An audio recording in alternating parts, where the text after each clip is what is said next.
Hakikat sebuah pencapaian adalah proses pencapaiannya, bukan tujuan yang ingin dicapai. Melalui sebuah perjalanan itulah disebut petualangan.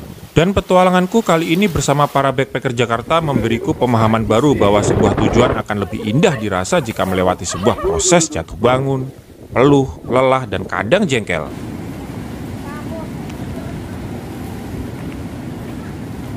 Tapi itulah yang kita nikmati hari ini, karena semua akan indah pada waktunya.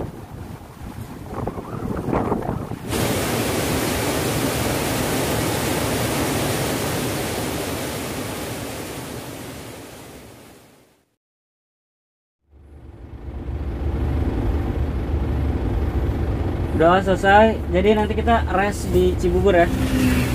Berangkat tepat pukul 12 dini hari dari sekretariat BPJ di Cawang, lalu lintas weekend itu tak terlalu padat. Sangat ideal untuk melakukan perjalanan ke destinasi tujuan.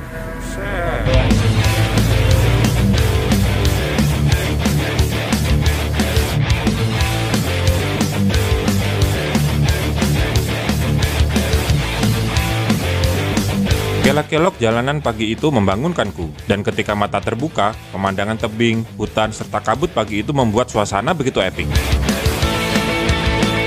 Matahari semakin terang, dan pemandangan makin terlihat menakjubkan. Di kiri kanan jalan terhampar kebun teh hijau yang sangat luas, dan tentunya sangat menyejukkan mata. Gerimis saat itu menambah suasana semakin menyenangkan di samping udara yang begitu segar, menambah semangat kami di perjalanan. Saya pikir kami tak akan menemukan hamparan kebun teh seperti ini. Nyatanya di sini sangat komplit. Kebun teh, hutan pinus, serta lebatnya hutan dan kabut yang menyelimuti begitu indah dipandang mata. Keluar hutan lebat kami sampai di perkampungan. Itu pertanda destinasi pertama kami sudah dekat. Jalanan di sini terlihat sangat mulus. Semoga jalanan semulus ini mengantarkan saya sampai ke destinasi tujuan ya.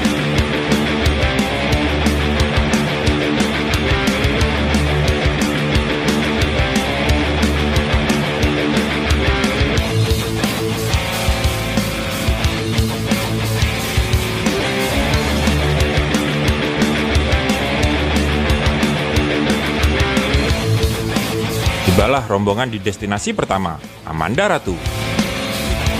Hamparan rerumputan hijau dengan background laut selatan di Amanda Ratu sungguh luar biasa.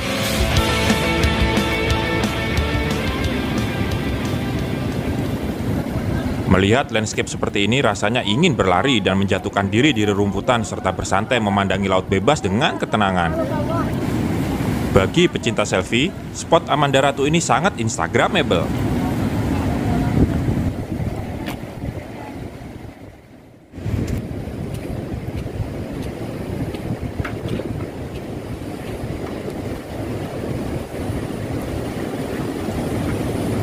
Semoga foto di sini hasilnya sendiri ya, nggak betul.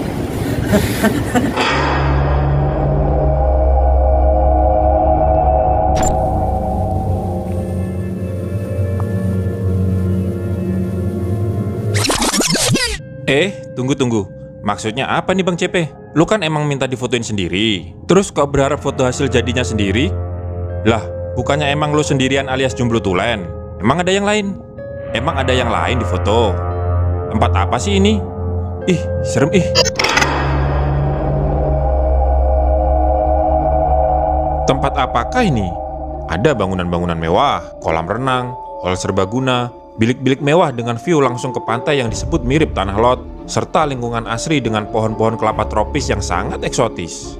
Namun, keindahan resort ini semua sekarang tinggallah bangkai. Mitos yang berkembang di sini jangan berfoto sendirian dengan background bangunan resort. Karena jika kalian beruntung, maka foto kalian yang sendiri itu akan ditemani sama makhluk dari dunia lain.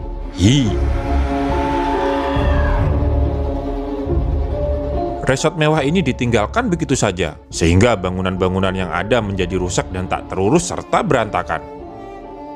Sisa-sisa bangunan mewah masih bisa kita saksikan jika kita memasukinya. Saya hanya membayangkan, sungguh nyamannya tinggal di sini dengan keindahan alam yang luar biasa jika resort ini masih diurus dan tak dibiarkan begitu saja seperti ini.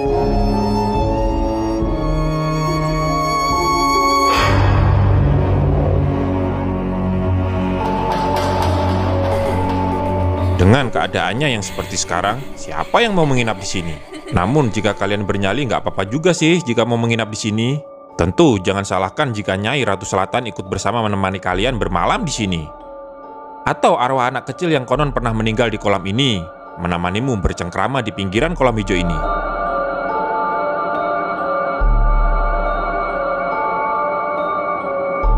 Baru ini loh Tri BBC mengajak para backpacker traveling ke tempat yang sangat eksotis. Saking eksotisnya membuat bulu kuduku terus berdiri sejak pertama menginjakkan kaki di resort ini.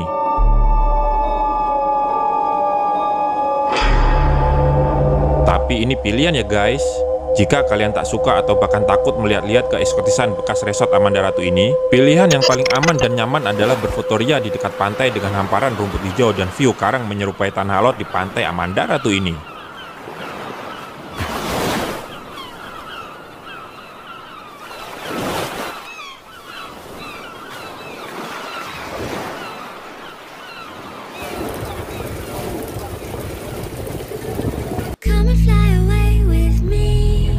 Kita tinggalkan pantai Amanda Ratu yang ternyata menyimpan misteri tersendiri baik itu soal mitos atau keeksotikan pantai Amanda Ratu.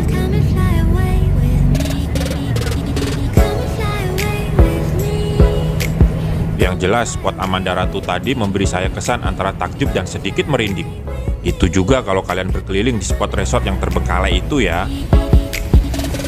Namun jika kalian tak ingin merasakan sensasi merinding, bermain-main di pinggir pantainya saja sudah cukup indah dan ada sisi elegan dari spot pantai Amanda Ratu tersebut. By the way, sekarang kita ada di mana ya? Nah, untuk spot berikutnya, saya juga masih bermain-main di pantai. Namun spot kali ini tak semudah menjangkaunya seperti pantai Amanda Ratu tadi. Butuh effort khusus jika ingin ke pantai yang akan kami tuju ini. Bolak-balik. Jadi yang udah datang dulu. Jambrek. Iya udah, ayo. Kalau mau duluan. Iya, jadi nanti aku temenin. Pantai Karanggantungan. Ya, kami akan menuju spot Pantai Karanggantungan yang konon dinamakan Pantai Karanggantungan dikarenakan ada sebuah karang besar di pinggir pantai yang bentuknya seperti karang yang menggantung di air serta memiliki bentuk mirip piramida. Konon spot Karanggantungan ini disebut-sebut mirip tanah lot di Bali. Wah, udah nggak sabar ya ingin lihat seperti apakah Pantai Karanggantungan ini. Untuk ke sana hanya tersedia 2 perahu mesin kecil, sehingga rombongan dibagi 2. 2 perahu berangkat terlebih dahulu untuk kemudian kembali mengantarkan lagi kelompok berikutnya. Jadi 2 kali antar jemput untuk 2 perahu untuk mengantar rombongan kami yang bisa dibilang cukup banyak. Saya kebagian mengantarkan rombongan pertama, sedang kakak-kakak CP, Bang Woro, dan Bang Alwi di rombongan kedua.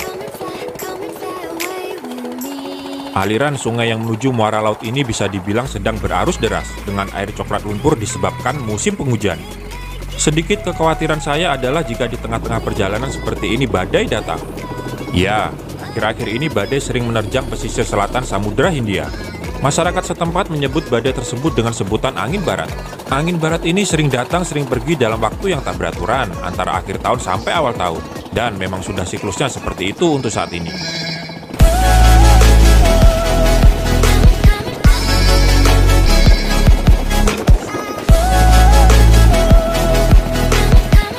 Sekitar 15-20 menit perahu kami menyusuri sungai ke muara. Tampak dari kejauhan terlihat sebuah dermaga kecil yang terbuat dari kayu dan bambu yang sebagian sudah terlihat rusak dan lapuk. Disitulah perahu kami akan bersandar.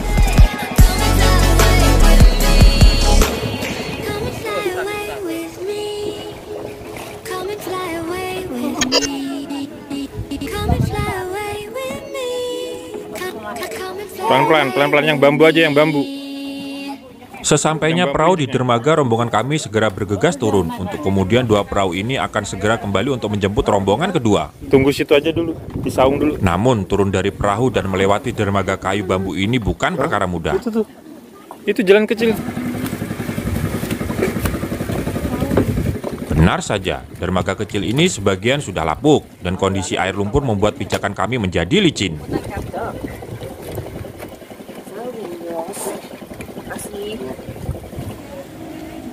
Yang bambu. Setelah semuanya turun dari perahu, kami diarahkan untuk menunggu di salah satu saung-saung yang terdapat di dekat dermaga.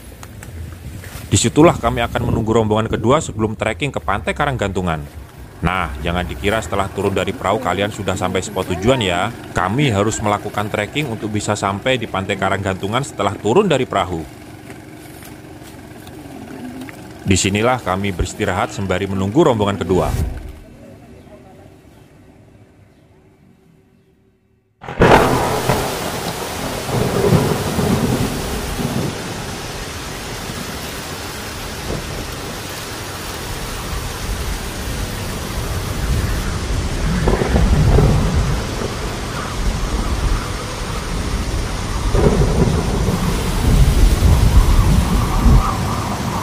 Tiba-tiba hujan gede banget. Kita posisi masih di pinggir sungai atau pinggir muara, dan udah ada 2 rombongan perahu yang kesini dan masih ada lagi rombongan satu lagi, tapi nggak tahu nanti. Ini soalnya hujan gede dan gelombang di muaranya juga kelihatan gede juga. Semoga aja nggak apa-apa. Ternyata ke Karanggantungan ini butuh perjuangan yang bisa dibilang lumayan berat.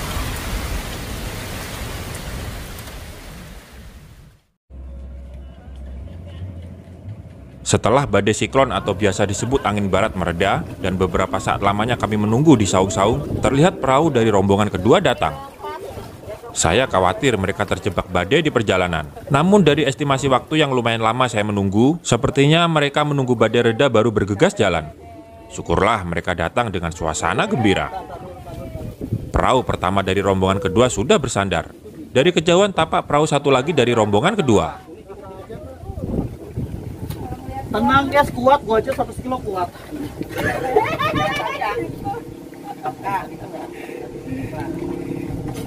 Ini perjalanan yang luar biasa untuk mencapai pantai ini. Melewati Danau dan keren banget.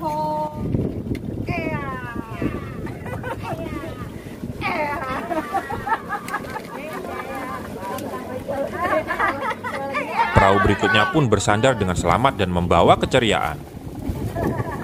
Semua rombongan bergegas turun dari perahu.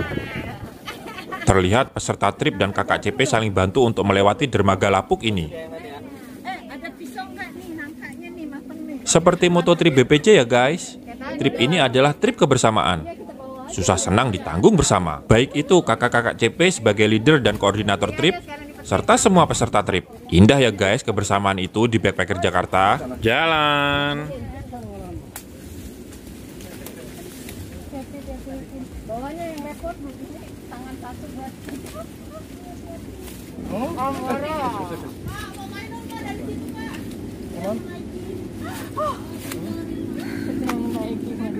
Di bambu ya, di bambu ya.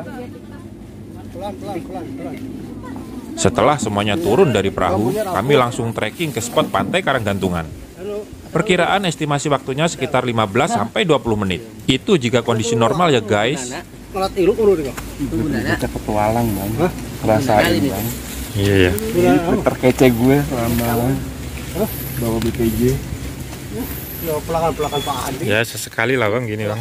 Iya. Namanya juga backpacker bang. Curugnya dapet, petualangannya dapet. Ini suruh banding.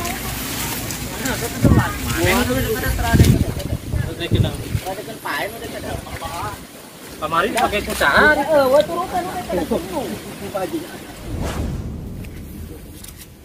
Komplit.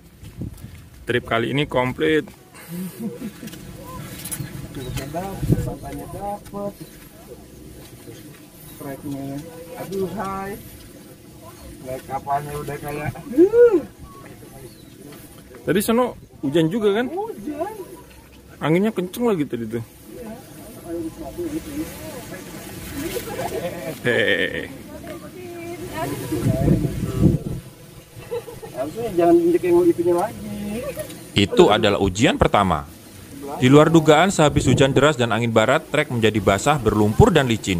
Ditambah batu-batu tajam serta duri-duri tanaman putri malu beberapa kali mengenai peserta trip.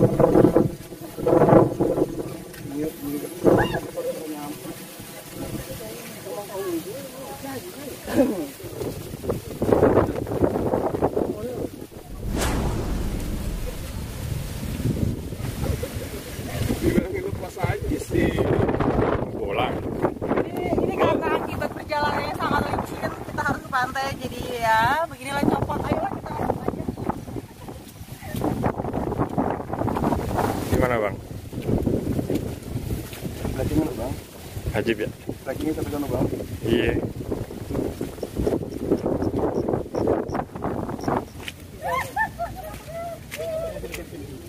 Jadi ini trip yang paling wow ya. Kalian pernah dengar kan buah simalakama? Nah, itu kita alami saat ini.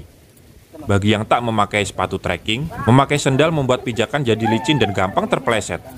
Namun jika bertelanjang kaki, siap-siap batu tajam dan duri putri malu menancap di kaki kalian yang mulus. Aduh, terus aku kudu piye? Indah sih, tapi ya kita nikmatin aja ya guys. Ayo semangat para backpacker. Ya, pegang situ ya. Bikin situ ah.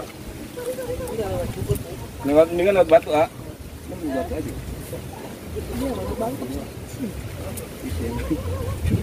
Juga sakit. Nah, itu lah.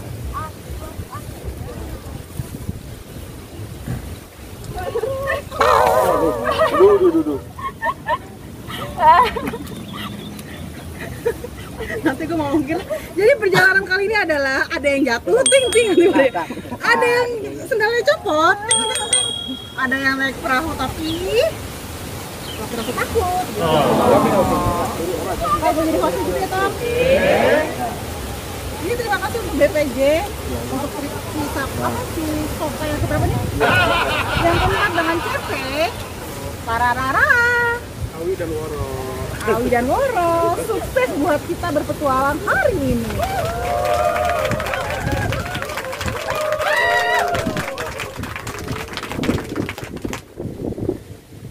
Bang, ngapain nentang-nentang sendal bang?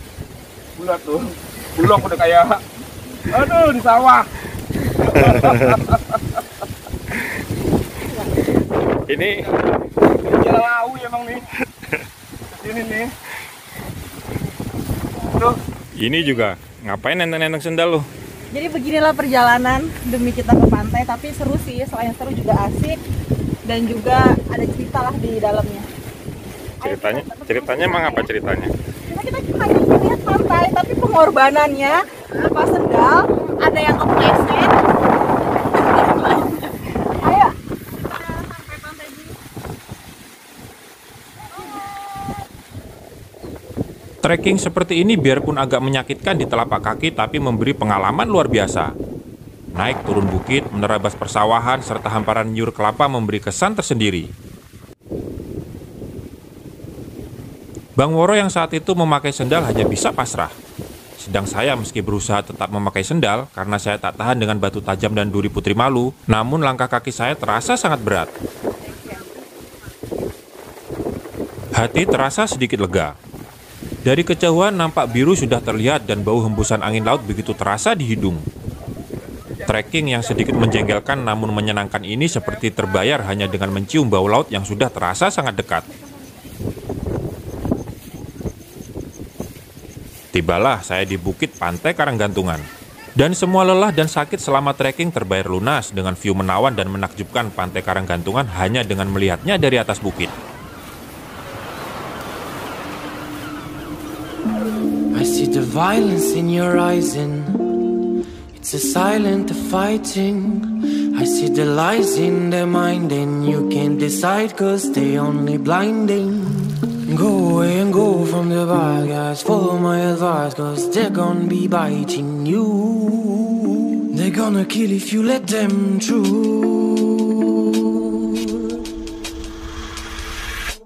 Go, mommy, go now. I really don't want to see you cry. Mommy, go now. I really wanna brutalize, let him agonize cause it's gonna be biting you. They're gonna kill if you let them through. Go, mommy, go now. don't want to see you cry. And mommy, go now. I really wanna brutalize, let him agonize, cause it's gonna be biting you.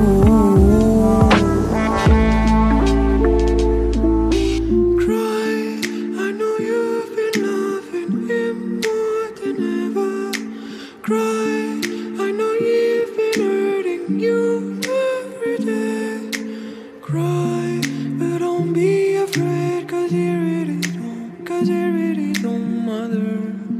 He will burn on fire. I see the violence in your eyes and it's a silent